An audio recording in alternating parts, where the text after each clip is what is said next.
لا إله إلا الله.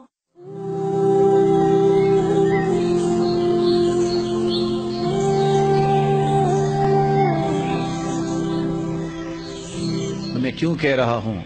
یاد رکھنا، جو زبان پہ کثرت سے بات آتی ہے مرتے وقت بھی وہی زبان پہ آتا ہے۔ وفی القصص عبر، قصوں میں بڑی عبرتیں ہوتی ہیں۔ اتفاق سے ریاض شہر میں ٹیکسی ڈرائیور تھا، ٹیکسی چلا رہا اور کیا کہہ رہے؟ اللہم صلی علی محمد وعلی آل محمد۔ بڑی خوشی کی بات ہے، ٹیکسی چلانے والا بھی درود پڑھے، کتنا سعادت مند ہے، کتنا خوش نصیب ہے۔ بھائی اب درود کیوں پڑھتے ہیں؟ کہا بھائی کراچی میں رہتا تھا، میں کراچی کا رہنے والا ہوں، تو میرا ایک بھائی ہوتا تھا، وہ فوت ہو گیا ہے۔ اچھا، انا للہ و انا الیہ راجعون۔ کیسے فوت ہوا؟ کہا وہ لوڈنگ کا کام کرتا تھا، وہ ٹرک پہ سامان رکھتے ہیں نا، تو ایک چین بن جاتی ہے، وہ کہتا ہے 1 2 3، وہ بوری آگے چلتی جاتی۔ کہتے اچانک سے ایک بوری میرے بھائی کے اوپر گری اور وہ فوت ہو گیا۔ جب وہ آخری سانسوں میں تھا تو اس کے ہونٹ حرکت کر رہے تھے، تو میں نے جلدی سے کان ساتھ لگایا کہ کیا کہنا چاہتا ہے۔ وہ کیا کہہ رہا تھا؟ 1 2 1 2۔ مجھے سمجھ آ گئی کہ موت کے وقت وہی چیز انسان کی زبان پہ جاری ہوتی ہے جو ہمیشہ بولتا ہے۔ میں نے اس دن کے بعد درود پڑھنا شروع کر دیا ہے کہ موت اگر آئے تو میری زبان پہ درود جاری ہو۔ اور یاد رکھنا، جس چیز کی محبت انسان کے دل میں ہوتی ہے اللہ تعالیٰ اس محبت کا اظہار موت کے وقت کرواتے ہیں۔ امام ابو زرع رازی رحمت اللہ علیہ کتنے بڑے محدث، 7 لاکھ حدیثوں کے حافظ۔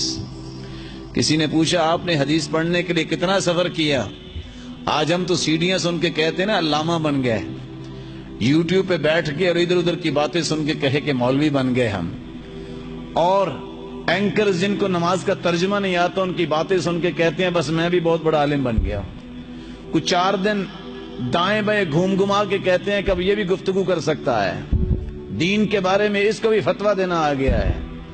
دین اس کو کہتے ہیں جس نے تلقی اور مشافہ کیا ہے، استاد کے سامنے بیٹھ کے پڑھا ہے۔ پوچھا کتنا سفر کیا؟ کہا 30,000 میل میں نے پیدل سفر کیا ہے۔ پوچھنے والے نے پوچھا بس؟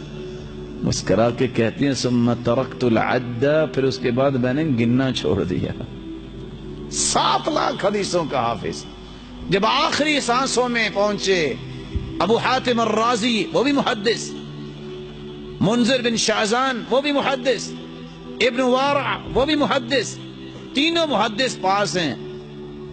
کہنے لگے اب اس کی آخری سانس ہے تو حدیث کہتی ہے لقنوا موتاکم بلا الہ الا اللہ، جو قریب المرگ ہو اس کو کلمے کی تلقین کرنی چاہیے، وہ کلمہ پڑھے، کیونکہ من کان آخر کلامہ لا الہ الا اللہ دخل الجنہ، جس کی زبان پہ کلمہ جاری ہو جائے جب موت آتی ہے وہ جنت میں جائے گا۔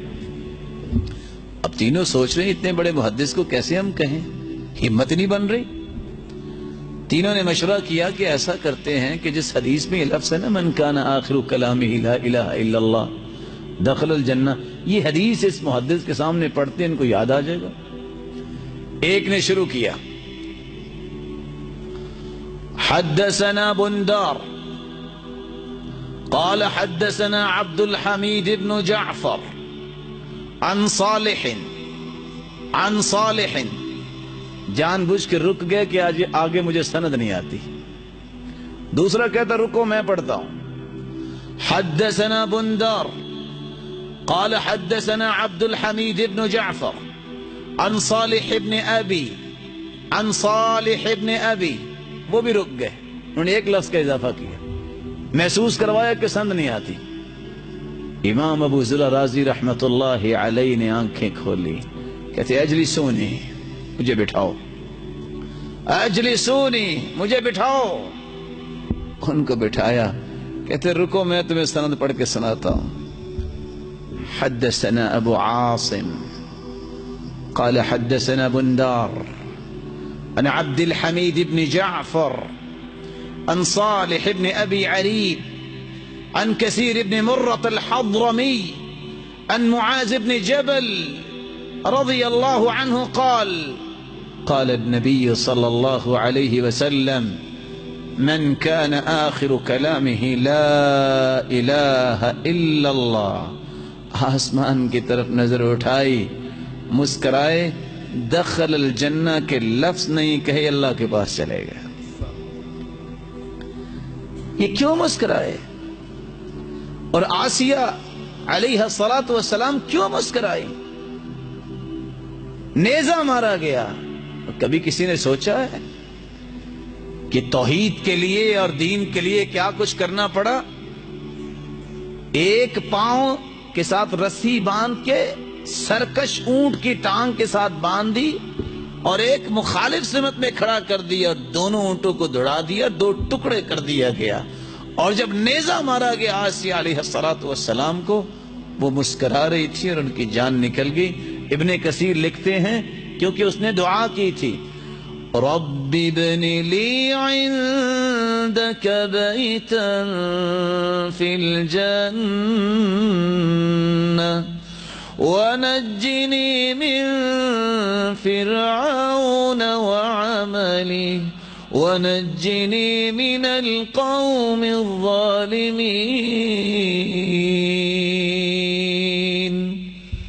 یا اللہ مجھے اپنے پاس بلا، جنت میں گھر نہیں مانگا، رب ابن لی عندک بیتا، اپنے پاس مجھے گھر دے، مجھے فرعون کے ظلم سے بھی بچا، ظالموں کے ظلم سے بھی بچا۔